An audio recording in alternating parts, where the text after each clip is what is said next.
morning, viewers. Welcome to today's edition of Newspaper Review on Abuja City Journal. My name is Fatima Balakau, and with me to analyze our newspapers today is Mr. Patrick. Mr. Patrick, you're welcome. Good morning, Ajay Fati. It's a good to beautiful new week. be back here again. You're welcome. Now, on today's episode, we are going to be analyzing three newspapers, which are the Tribune, the Punch, and Daily Trust. Now, we'll be starting with the Nigerian Tribune, and the major headline here reads, Federal government can't be rigid with no work, no pay policy for universities. Now, Mr. Patrick, the Committee of Vice Chancellors of Universities in Nigeria have said that even though the no work, no pay policy is a valid labor policy, but they're hoping that the federal government will not go through with it as they claim because of the peculiarity of our university systems. So what can you say about that? Yeah, I think I agree. I completely agree with the committee of the vice chancellor there, because the university lecturer, they just returned to the classroom, and over the weekend we heard that the government paid them half salary, and the Ministry of Labor denied the allegation that rather they were only paid based on the number of days they worked in the month of October. No, I think we are gradually.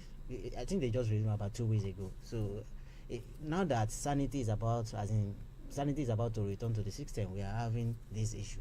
And when you look at it, when the doctors went on strike a few months ago, like I think the resident doctor, they were on strike for like 2 months. Yes. And when they returned back to when they call off the strike, the federal government, even though the federal government said they are going to pay them no work, no pay, that they will implement the no work, no pay. But when the doctor returned back to when they called off the strike, they were paid their full salary. So the lecturers are now asking the same question. If you pay the doctors their full salary when they went on strike, why won't you pay us our full salary also? I think the federal government should at this stage realize that we cannot afford to let this lecturer go back on this strike again. For me, I think FG should go a step further, because you cannot make the policy. You cannot do what you did for doctor. What you did for doctor, you should also do the same for the lecturers also. When you are it's still the same rule. The same rule. What apply to doctors should also apply to the lecturer. Why will you now exempt the lecturer and pay the doctor? The lecturer, they have a valid point there. Are we now comparing lecturers and doctors? Do we not? Yes, it's not even about comparison now. It's what you apply. You cannot segregate. You cannot just this. Okay, I want the doctor. It's as if you are putting the doctor above the lecturers, because you pay the doctor when they went on strike. Now you say you will not pay the lecturers. There is no justification for that. The federal government should, at this stage, they should just, these lecturers are just coming back. Most of the students, they are about getting. We wouldn't want to chase them back. Yes, we should not chase them back. So the federal government should please go ahead and pay them their full salary. There is no point in paying half salary to them. It doesn't work like that. Okay, so. I think it's uncalled for. It's uncalled for. The federal government should. But the committee made mention that the policy is a valid one. Yes, it's a valid one, but they want the federal government to the federal government cannot be rigid about it. This you have to be flexible. Governance is about sacrifice. You have to be flexible. The lecturer, they have a point here. What they are saying now is, you paid the doctor when the doctor went on strike. You pay them their full salary when they called off the strike. Now you should also pay us our full salary also. The federal government set the precedent when they paid the doctors, when they paid the doctor their salary when they went on strike. They've already set the precedent. So you should also let the same thing should also apply to the lecturer also. You cannot exempt the doctor, and it's as if you are putting the doctors above the lecturers. So I think the federal government should have a rethink and pay the lecturers, so that sanity can fully restore. Sanity can be restored back to the university. We cannot afford to let them go back on strike again. I think I read the report that they'll be having a neck meeting today to review the issue. So I think federal government should just go ahead and pay them their full salary, please. You sound like You sound like an advocate for. No, this is natural because it's, to me it's as if it's injustice to me, because immediately see the labor, you know that it's a valid labor policy that no work no pay. Yes, agreed. But when you have already violated it with the payment of what you do with the doctors, now you should also, the same rule should also apply to the lecturers. It's simple as that. Thank you very much, Mr. Patrick. You're welcome. We're heading over to the Punch, which is talking about the presidential town hall meeting that was held yesterday. Now, the headline here says, "Economy, security dominates as Atiku Tinubu's keep debates." Now, we all watched the presidential town hall meeting yesterday, and Yes. to our surprise, the presidential candidate of the All Progressive Congress and that of the PDP were absent. Now, it was said that the vice presidential candidate of the PDP was to represent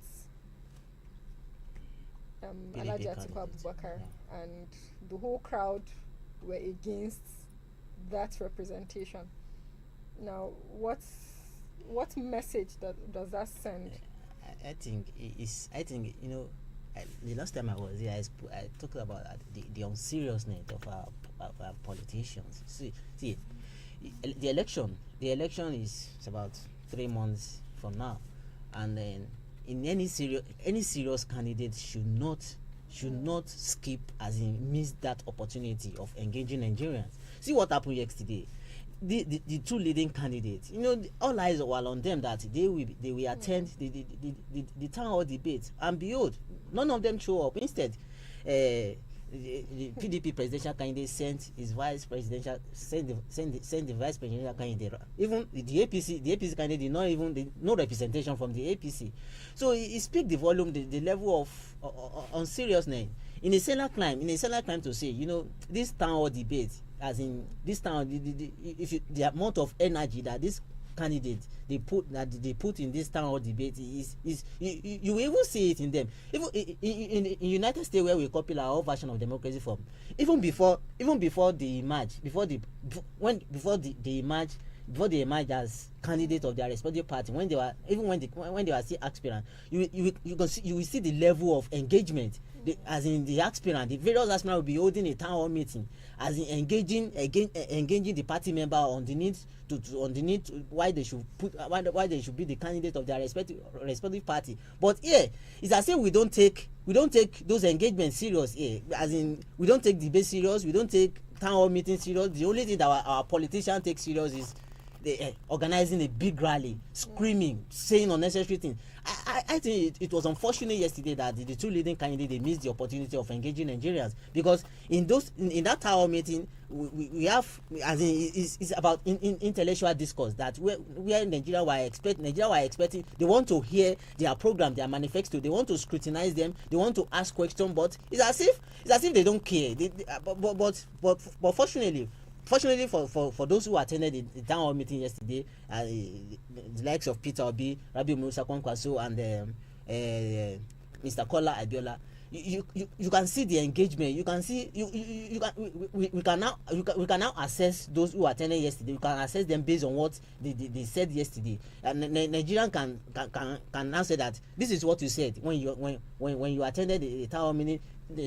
This is what you said you will do. This is your program. We will be able to assess them based on what they promised yesterday, based on their plans yesterday. But for those people who did not attend, for the presidential candidate of APC or PDP who did not attend, how do we now assess them when they refuse to attend the meeting? I think it was unfortunate. I think going forward, maybe the National Assembly should make it mandatory for each presidential candidate, as in going forward, they should we should organize those kind of debate, maybe across the 6 geopolitical zones. Let them engage the public. We should make it mandatory for presidential candidates to engage, to make themselves available for scrutinies.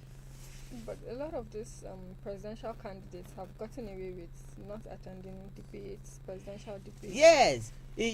You know, in our climb here, we don't take debate seriously. We don't take such things seriously. The only thing we take seriously in this climb is, as in, organizing big rally, the normal traditional So way other of candidates have engagement. gotten away with it, and every other person might think they can get away with it. Yeah, So, you know there is this belief in our political circles that all these debates, town hall meetings, a mere waste of time. That I mean, for the kind of the peculiar political system we have here, I mean, it's no. To me, I think it still boils down to voters' education. Most of the voter, majority of our voter, they are not well educated.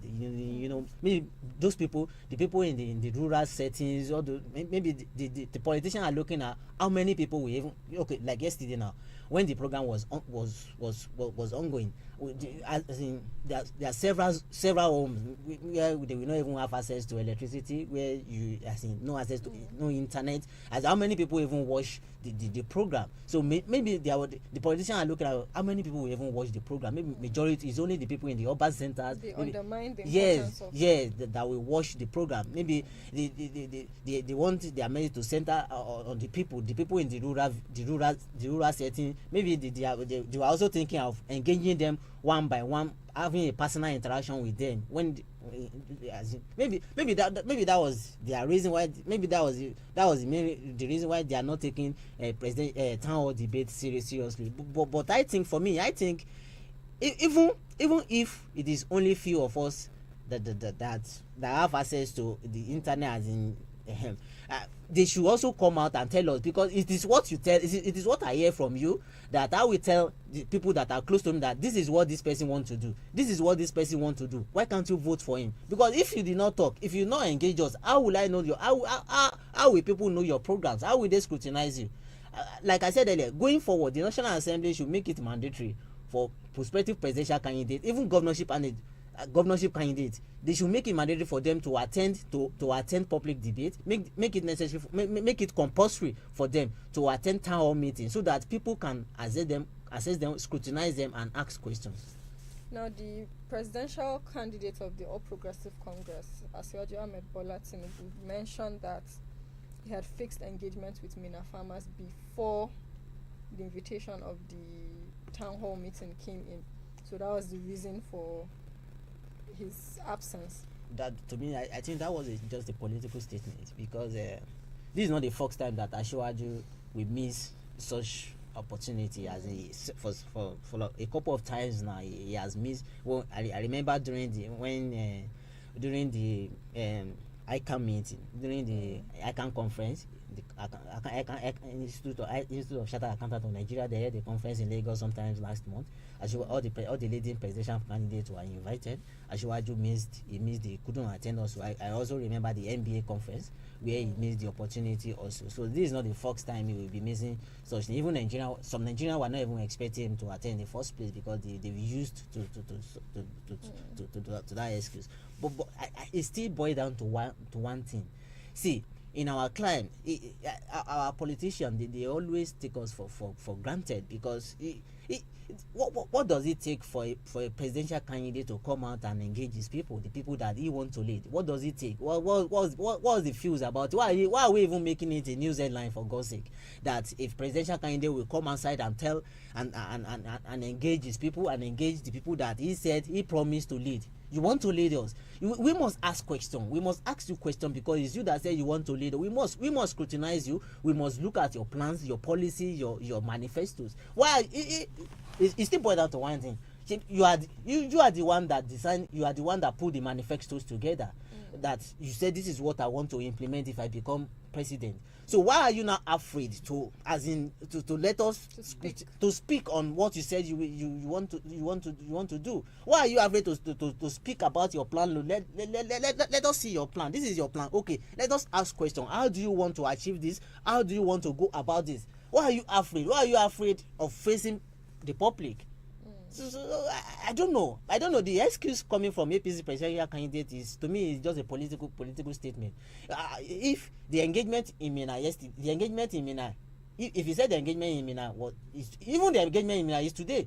Yes, today. So how do the program that will come up yesterday, how will it affect the program that will come up today? The program came up yesterday. How will that one again affect the program that will come up this morning? How? So to me, that excuse to me is just a political statement, is irrelevant. I think the APC presidential candidate should at this stage sit up and look. He should sit up and as in, because I don't know how many engagements, how many debates he will escape, because as we inch towards the election, a lot of debate, as in debate will still come, presidential debate will still come up. So I don't know the excuse that he will give again. He should just brace himself up and face the public, because he cannot run away from it. People must ask questions. They must scrutinize your plan. They must scrutinize your manifesto. We must assess your plan and manifesto based on what you have put outside for public to see. So he cannot run away from it. It is high time he brace up to face public scrutiny. These frequent absences at town hall meetings and debates, public engagements, do you think that would dampen Asiwaju's popularity amongst the youths are more concerned about some of these things? I said it earlier that the Nigerian our political terrain, we did not take those kind of engagements.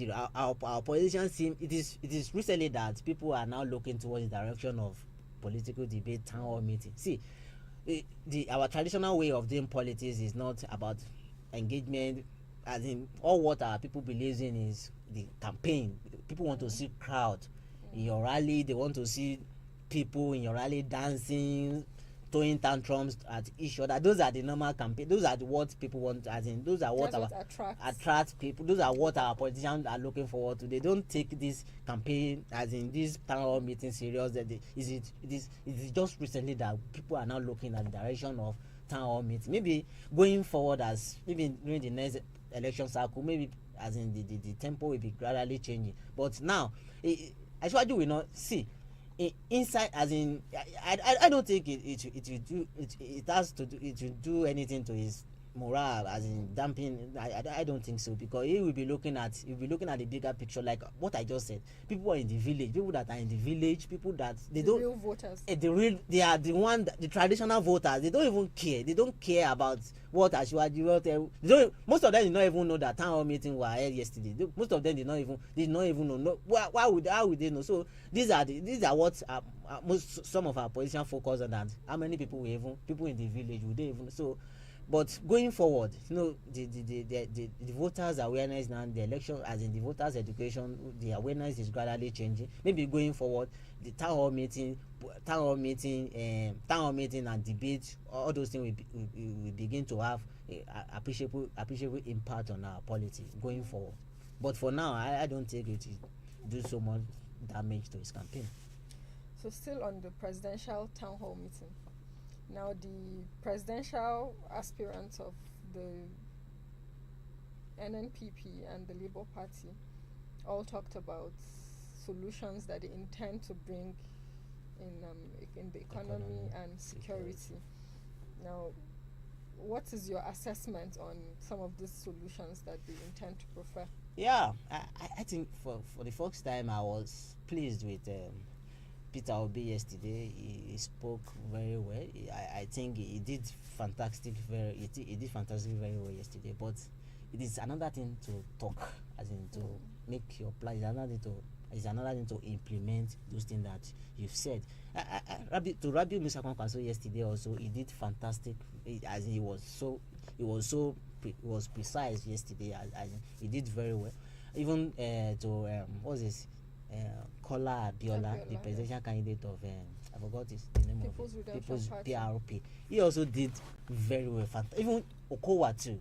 All of them, they were fantastic yesterday. They are, it is time. It is those. We're gradually moving. Yes. So this cause, as in, they did very well yesterday. But it is another thing to talk showbiz. That one is another. It's another thing to implement what you have just said. It is left to be seen how they are going, if they eventually emerge as president of Nigeria, how they are going to implement what they've said. But based on what happened yesterday, they did very well yesterday. They did very well. It was a good outing for all of them. Thank you very much, Mr. Patrick. You're welcome. Now we'll go right into the next newspaper, which is Daily Trust. And the major headline here reads, "Cost of living crisis civil servants engaged in menial jobs to feed their families. What can you say? What can you make up? See, just we are in an unfortunate, a precarious situation that we find ourselves in. See, the economy and shape seem to be biting harder, and then when you, well, I think you go to market often, the prices of goods are on the increase every day, and it's not as if the salary they are paying these civil servants, they are increasing every day. The people collecting, you can imagine people collecting, you are collecting 30,000 naira. The minimum wage now is 30,000 naira, and with your 30,000 naira, you are going to feed your family. You pay rent, you pay rent, school fees. So it's as if the take home is not you cannot plan based on your take home again. The take home is not enough for an average civil servant again, so they have to do many job. And when how will that now affect their output in the place of work? Because there is no how that it will not, there is no how you are going to tell them that will not have a negative impact in their respective place of work. Because when you are supposed to close by 4 p.m. and after closing 4 p.m. you are going for another job maybe after, and by the time you are coming back you are supposed to resume 8 a.m. in the morning again. How would that not, it will tell on your body, as in it will affect the productivity. As in I think what the government should at this stage, maybe government should, because when you go to the market every day, the prices of, if you are buying something in 300 naira, you bought something 300 naira today, if you are going back again the next day, you are not going to get it at that same price. The prices, as in the prices keep changing every day. So the policy maker, those who are in charge of this economic team of this president's administration, they should look at this. How do we make what the civil servant, what an average Nigerian are asking for is not even much, as in those basic needs in the market. How should we should keep the price. Maybe I have been saying this, I don't know, maybe it's possible that maybe federal government should bring back that price control market board or something also to regulate the prices. Because if care is not taken, I don't know, the economic, the things, see, last year when you compare the average purchasing power of a Nigerian, even if you are holding 500 naira last year, 500 naira, you hold the 500 naira last year, and the 500 naira you are holding this year, you are not holding the same 500 naira. The value has gone down, as in it's not in, they are not the same, it's not in the same value again. See, our currency doesn't even seem to have the value, is no more there again. When you hold 1,000 naira now, if you buy something of 200 naira for 1,000 naira, before you realize you have spent it. So the economic, the purchasing power is very, very weak, and the salary I don't know, maybe they've increased your salary in your place or what, I don't know, but the salary is not the salary you are collecting last 2 years is what you are still collecting today, and the prices of what you are buying in the market keep soaring every day. So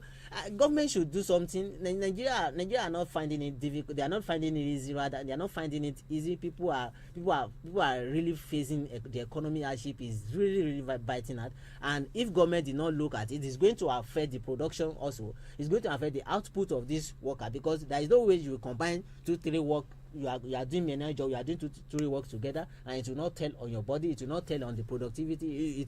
It will have a negative impact even on the government productivity. And when you look at it also, we are talking about corruption.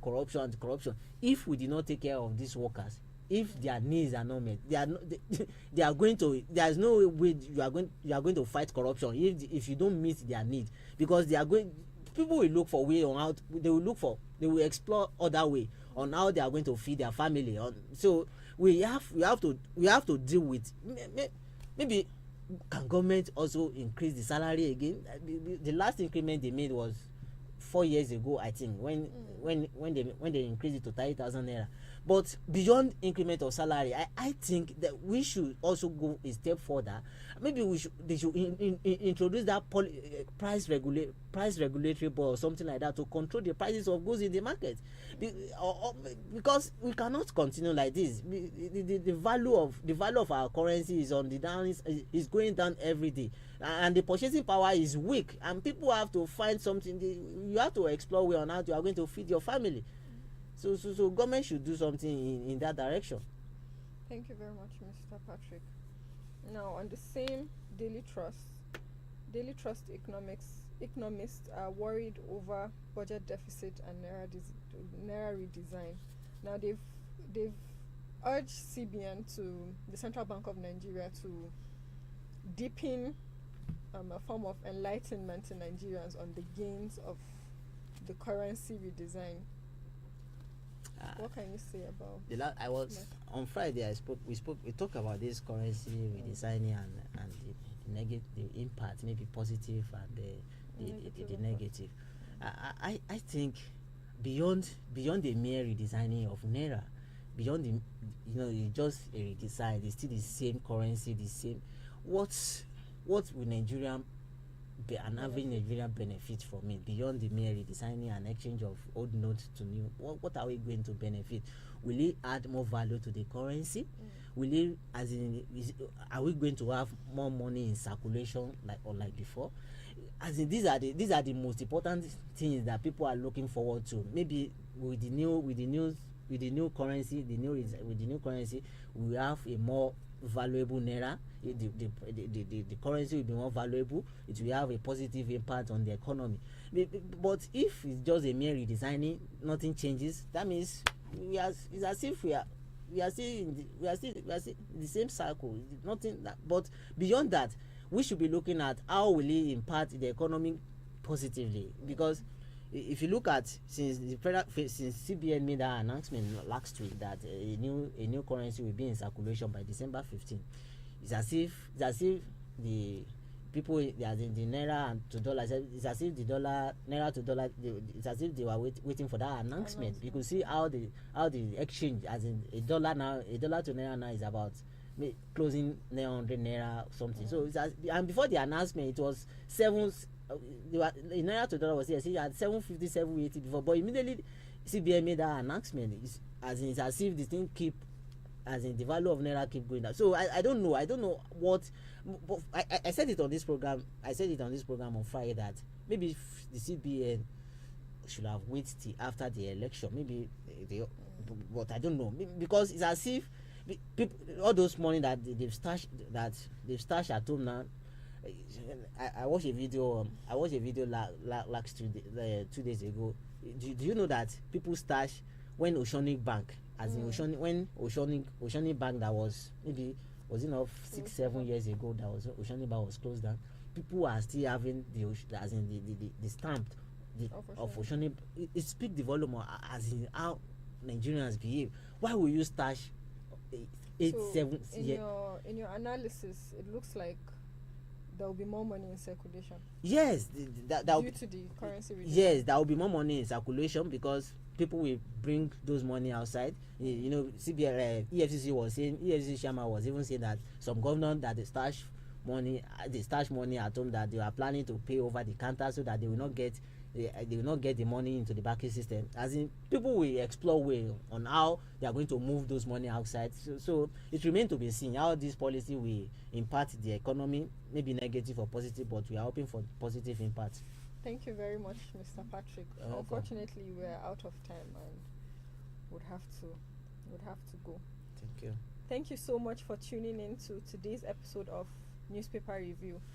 Please do follow us for more stories on our website at www.abujacityjournal.com, and don't forget to follow us on our social media pages: Instagram, Twitter, Facebook, and YouTube at abujacityjournal.com. Thank you for joining us. I am Fatima Balakau. See you next time.